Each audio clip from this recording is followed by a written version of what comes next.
Today we are talking about a rookie wide receiver that we are actually avoiding in Dynasty formats. And look, while we are normally the most positive people you've ever seen on YouTube, today we are going to have to talk about why we're avoiding this rookie wide receiver. So it will be a little bit negative. We like this player as a person, and we hope he succeeds like we do all players besides Tom Brady. Of course, he was really the only player that I really just wanted him to fail over and over. And, of course, he was the most successful player of all time. But regardless, we're going to talk about this guy today and why you should not be drafting him in your Dynasty formats. So do us a favor, show some support, and make sure you like the video. It's really easy, and it helps us out a ton. And make sure you're subscribed as well. We've got Dynasty research and analysis coming out all offseason, so we appreciate you joining the community. We're trying to hit 5K before opening day. That's in September sometime, so we can do it. We're like at 2.6 something right now, so we're going to get there. But make sure you subscribe and help us out. Because I know there's 8,000 different people that watch our videos, and if we all subscribe, we can do it. Anyways, we're talking about a guy that is very, very athletic, and when you look at him compared to some of the other wide receiver prospects historically, he actually is legitimately historically athletic, which, I don't think this is a surprise given his draft capital. But today we're talking about Jonathan Mingo. And so with Jonathan Mingo, obviously going over to the Carolina Panthers, he's going to be playing with Bryce Young, who was the first overall pick in this year's draft. And yeah, we've all seen the training camp videos of him looking like an elementary school kid out there. He's still going to be playing with a very accurate passer and a very, very good prospect in Bryce Young. So this is where the question arises, what are our issues with Jonathan Mingo? And to be quite honest with you, we have quite a bit of them. And in our opinion, there are a few red flags that we want to go over with you. And then that is why we are going to be avoiding him. Let's talk about his profile a little bit, athletically, size-wise, and why some people are high on him and why he got drafted as high as he did. Yeah, let's talk about the good things first. Jonathan Mingo is an athletic freak. At 21 years old right now, he's still only 21. No, he just turned 22, I think, recently. Whatever. Close enough. He's 6'1", 226, so he's a big guy, and he runs a 4.46. A guy moving that fast at that size, that's pretty scary. You don't want to be going up against that as a cornerback, especially in college. So that's why he did succeed when he succeeded. His speed score was in the 96th percentile and burst in the 91st. That makes him the 20th most athletic wide receiver of all time. Historic. According to Player Profiler. And the problem with that is he never really produced in college.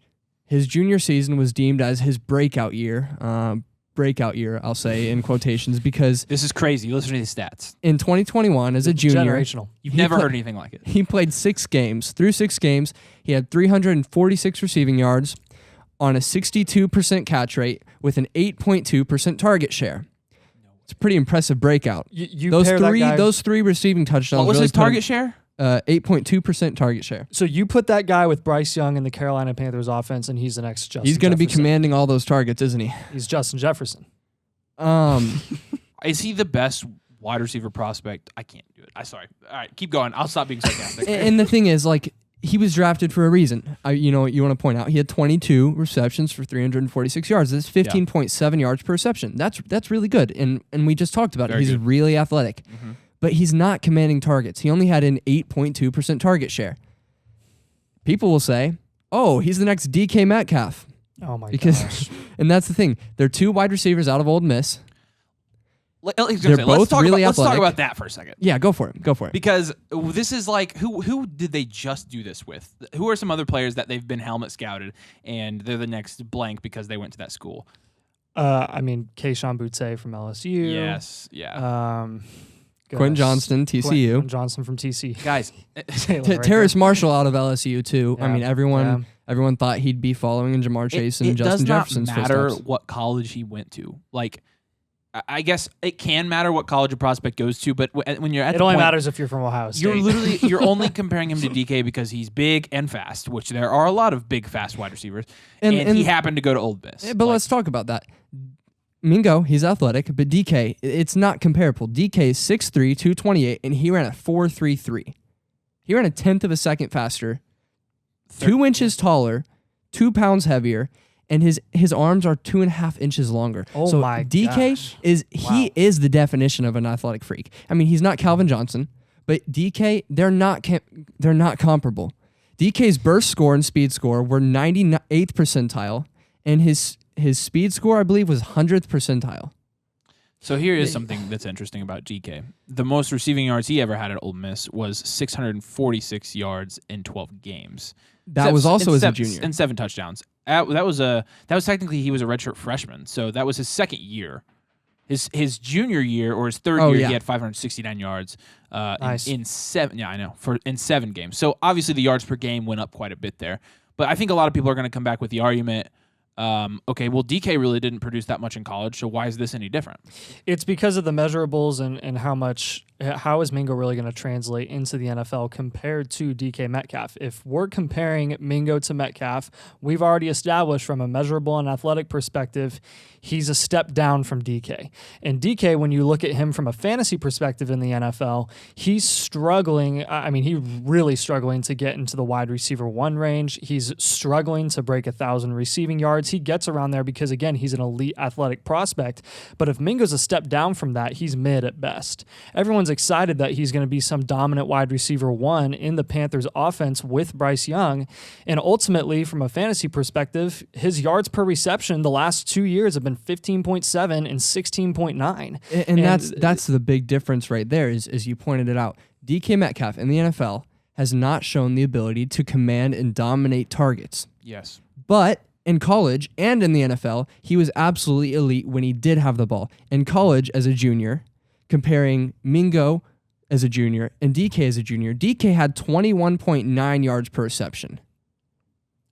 In 7 games, he had almost 600 yards. He had 569 yards. So what DK did in college was just much, much better than Mingo. And they're not, I don't know why people are saying they're both athletic. They're going to, no. Yeah, and again, this is, we're just playing the game with you guys. We're playing the DK comparison game here because ultimately, again, this to me just screams from a fantasy perspective, a mid-producing wide receiver. Like we always talk about the Terrys of the world who just, their ceiling is capped because of the situation they're in and they don't get, a ton of touchdowns or a ton of targets or whatnot. Mingo, I think he's worse than that. Yeah. I think he is.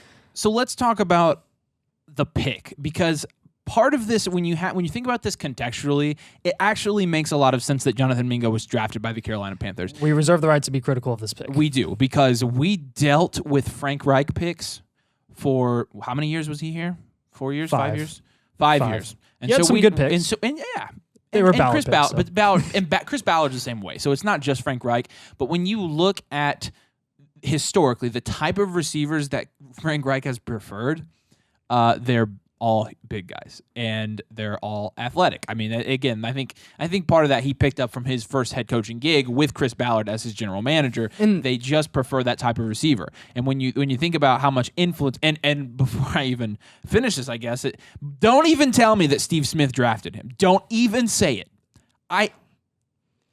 There has never been oh my gosh, a fact so irrelevant to me. Steve Smith is not a coach. He is on TV. That's like an NBA player being drafted and be like, well, Charles Barkley likes him. Like, have you seen how much Charles Barkley is wrong? Gosh. People being on TV does not make you right, and being on YouTube definitely doesn't make you right, because we are prime examples of that. Anybody can get a camera and be on. I mean, like, it's Steve Smith. I get it. I was a big Steve Smith fan when I was a kid, and I really, really liked him, especially when he was catching passes from Cam Newton. I really do not care what he says about Jonathan Mingo. I just don't. And you can call it a double standard because I like what Reggie Wayne says about Josh Downs, but Reggie Wayne is a wide receiver coach. Yeah, he's not on TV. So yeah, here's the thing with Mingo from a film perspective, because some of you are going to go into the comments, you're going to say, well, the production wasn't there. Yeah, but look at his film, look at his athleticism, look at the the eye test. He passes the eye test, and I honestly, I don't really know how you came to that conclusion when you actually watched Mingo's film. Did you watch his highlights, or did you watch did you have your eyes closed? All of his, or the eye test? Did we discuss his catch rate? Yeah, we did. No, not his catch rate. We could discuss or no, you're right. We did Jonathan Mingo as a senior had a 55.4% catch rate, and he bad. And his junior year was a tick higher. So on the because he had Corral throwing to him. He's being targeted around in his career around like 15% of the time. 15% of the time, and he's hardly catching more than half of those passes. That's not faring well. Yeah, well, you know what that screams too? That screams a deep threat who is targeted on low percentage completion or passing attempts when you're going up for the contested catch and 50% of the time you're bringing it down. So again, that's just another reason why I think from a fantasy perspective, you can say whatever you want about Mingo and how, he can probably be an effective piece in that offense. The Panthers don't have a guy like him in that offense. That's why they drafted him. But they do. And now they have him.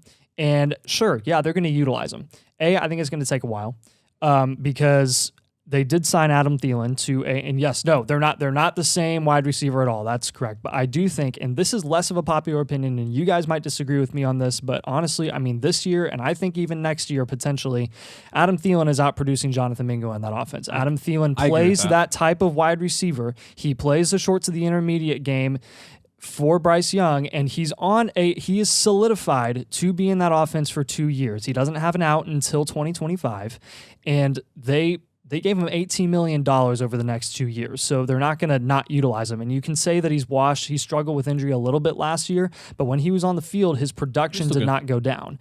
So you take Justin Jefferson away from that, and you have a field stretcher like Jonathan Mingo and DJ Chark that leaves a lot of targets open for Adam Thielen in the middle of the field. Yeah, and all of this is being fueled by the media hype train that is rookie, OTAs and what will be training camp, and the sky is the limit for Jonathan Mingo. He's everything we thought. The second round pick is turning. So, look, you're going to see pieces about this about everybody.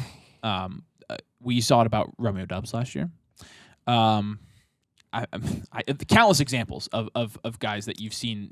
Everybody's praising their own first. Breece Hall and Walker's stock both went down. Actually, the funny thing is, the guys with high draft capital. I mean, Zay Flowers and Addison compared to Mingo, they're going very close in rookie drafts. And to me, that's kind of a joke. That's a joke to me. So because you're saying from Mingo going early second round and them going late first. Zay Flowers, I've even seen some rookie draft where Zay Flowers is falling to the early second as well. They're going very, very close. That's criminal. That's legit unacceptable. But I do want to talk about the difference between Romeo Doubs and Jonathan Mingo. Jonathan Mingo did have second-round draft capital. Yes. And we're not, like you said at the beginning of the video, we do not just hate Jonathan Mingo. No. He performed well throughout this whole draft process. He was drafted high. He's an athletic guy. If he was not going in the early second, he'd be someone I'd be loving in the end of the third round. You mean like a Jaden Reed type who got the same amount of draft capital, went to a good situation, but it's not being overdrafted, and you're getting him in the late second, early third. Yeah. And that's the way the better exact value. You don't hate the player, you hate the price. And that's the thing. Is the qualifier. With Jonathan Mingo, we are not willing to pay the price he's currently going at. I don't own a single share. I am not touching him in the early to mid second.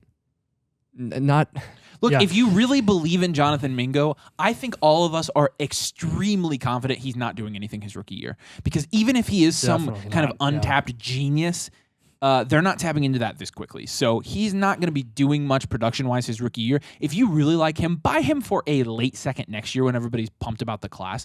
You're going to be able to get him cheaper. His value's not starting here and going up. And I guess this could be a funny receipts video. At best, he maintains value. And I personally think Mingo's an explosive player from a football's perspective. So anytime someone watches a highlight of Jonathan Mingo this year, one of the 3 targets he has per game, and he scores a touchdown, everyone's going to get really hype on him, and he's probably, honestly, I think his market value could stay the same at the very least. So if you own Mingo right now, I wouldn't be in a hurry I wouldn't exactly be in a hurry to sell him this moment today, because once you get to training camp, like we've already said, there's already stupid sleeper alerts coming back right now, man.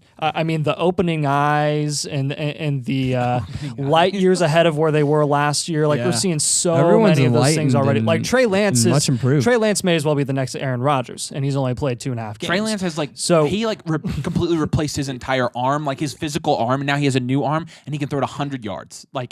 That's what they said. Yeah, that's what they're making it seem like. He not only redid his anyways. Yeah, pretty much. So the point is with Mingo. Again, we're not fans of him. We're definitely not buying him at his price. Don't go out and buy Mingo. Definitely do not do that. Yeah, when we say avoid, we mean don't. Yeah, but again, training camp is going to be clear. the best time to be selling Mingo because I already can see it now. He's going to be He's going skyrocketing to up get the draft George Pickens boards. treatment. Oh yeah. Oh, remember when he was like a top 12 dynasty Yes, wide receiver sir. there for a minute? Oh, Yes, that was sir. fun. All right, so yeah, you mentioned it, but guys we like picking instead of Mingo at cost. Marvin Mims and Josh Downs both in the mid-second. Jaden Reed in the late second. Yes. Even the early Roshan third. Johnson. Roshan Johnson. Johnson is the best rookie running back value right now. It's not even close. I'm even we do not like A-Chain. I'm taking A-Chain over Mingo. I'm taking A-Chain personally. over Mingo all day. Heartbeat. All day. Easily. So those are kind of your substitutes there. And look, if you're high on Jonathan Mingo, we are not saying you're wrong because we don't know anything. I mean, yeah, we are. We're saying you're wrong. Okay. I was trying to be In our humble I was- opinion, we're saying you're wrong. but their opinion is just as valid as ours. I mean, we don't Except know. I did for- the research. All right. Me trying to be impartial. He's That's trying how it to be works out. nice. So yeah, I just don't. You guys think you know everything, and I was just trying to get ahead of it. But You guys are not allowed to crap on Avery in the comments. You can crap on me and no, Simon though. it better be the comments better be the guy in the middle is a saint, and the two on the that's. Go for it. And I'm replying to comments this week because he's going to be gone. So be nice. All right. 5K before opening day. If you're not subscribed, make sure that you do for us. We really appreciate that. And make sure you're liking the video. It helps the algorithm, and that helps us. We really appreciate y'all. Thanks for watching. We'll see you later.